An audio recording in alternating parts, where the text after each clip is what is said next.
In part 1 of the series, we looked at how to join stitches heads to heads.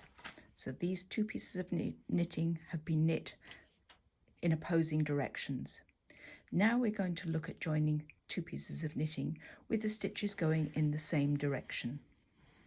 So this is the cast on edge of this piece of knitting, and this is the cast on edge of this piece of knitting. If we join this piece of knitting to that one, the stitch direction is unbroken. Let's have a look at the structure. Here are our two pieces of knitting. This is the end of a piece of knitting, and this is the start of a piece of knitting. And unlike joining stitches head to head, we can align these perfectly. Same rules apply that we sew behind two stitch sides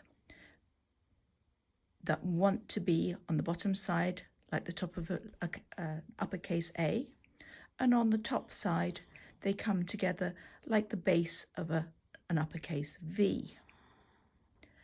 And if we just sew behind two stitch sides back around the base of that one,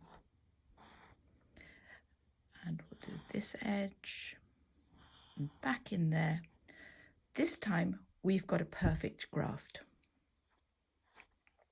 We've got 3 columns of stitches and nothing hanging out at the sides. This is very powerful magic. I'm going to begin, as before, a little bit away from the edge because the edge stitches are the most confused. So there's an edge stitch, there's stitch 2. So if I copy that pink waste yarn stitch and sew around the base of that stitch, do my little pinch test, that stitch, the blue stitch, looks perfectly happy. And I'm going to pull through my yarn so I've just got enough to finish that edge. So I've gone around the base of stitch 2. On this side, I want to go into stitch 2 and along to stitch 3. That's where the pink yarn runs. You can see it parallel to my needle behind those 2 sides of stitches. Just as before, hold it so that you can see the junction and go back to the loop you came from on the opposite side.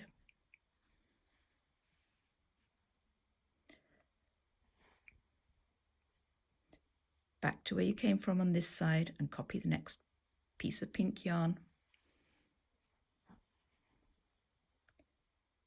And then we'll check it. If we look at this, you can see that our stitch columns are totally unbroken, but the truth is revealed at the side. So I'm going to do the edge now. I'm going to turn the work around, but another advantage of using waste yarn is if you are a left-hander and prefer sewing left to right, you can work this kind of grafting in either direction. So continuing that same theory, back into where I came from, around 2 stitch sides,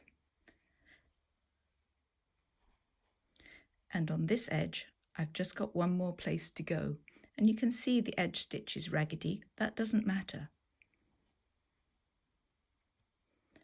Now let's turn it to the conventional direction,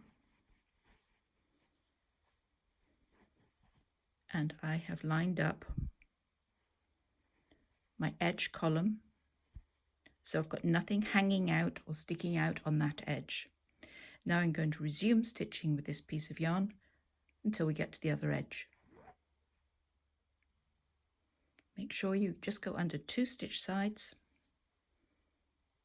and pull it to the same size and shape as all the rest of your stitches in your knitting. It's much easier to adjust it as you go than to try and adjust it afterwards.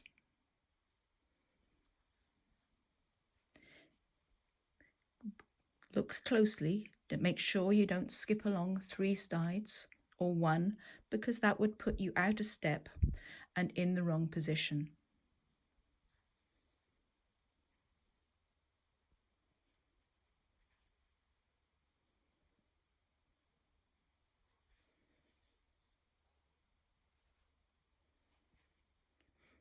As we get to the edges, that's where things become a little muddly, but don't worry, you've got the waste yarn to help you. So copy that pink stitch. And up here, we've got a little twisty thing at the edge. We know that this is really a pink stitch at the edge, so I'm just going to manipulate it and force that edge stitch to go back to a normal appearance. So follow that pink yarn doggedly, copying that last pink stitch. It would be easy to think there was nothing there. And one more time back down here. And we have made our join. Now check the evenness of your join and also the number of stitches that we've sewn. 1, 2, 3, 4, 5, 6, 7, 8, 9, 10, 11, 12. We've joined 12 stitches to 12 stitches with 12 stitches. It's a perfect join. Now we can remove the waste yarns. I always remove the last waste yarn first, the one that was knitted on the end of the piece of knitting. If for some reason you messed anything up and it wasn't correct, then you can always replace this final piece of waste yarn. So we'll check again. All is well. And now to remove the first piece of waste yarn. I made a temporary securing knot at the beginning of my working yarn, so I've released that. And then if I go to the opposite end of this row on this side, and I should be able to just gently pull that out. So holding my stitches, I'm pulling that last row of the pink waste yarn out. So I'm holding at the side so I don't distort the edge. You can also substitute for the last row of your waste yarn either a separate disconnected piece of yarn. There you can see we're pulling it out of that row, or a slippery piece of yarn. So one row of something acrylic or smooth or cotton, mercerized cotton, so that you've got a quick release thread. There is our initial waste yarn flap. It's dropped off the beginning of our knitting. And there is our immaculately joined, perfect connection. I use this sort of connection when doing a lace edging around a shawl, all the way around the edge of a shawl, making a band for a hat, the cuff of the Fiesta Feet sock, and it's immeasurably useful for impressive rescue techniques.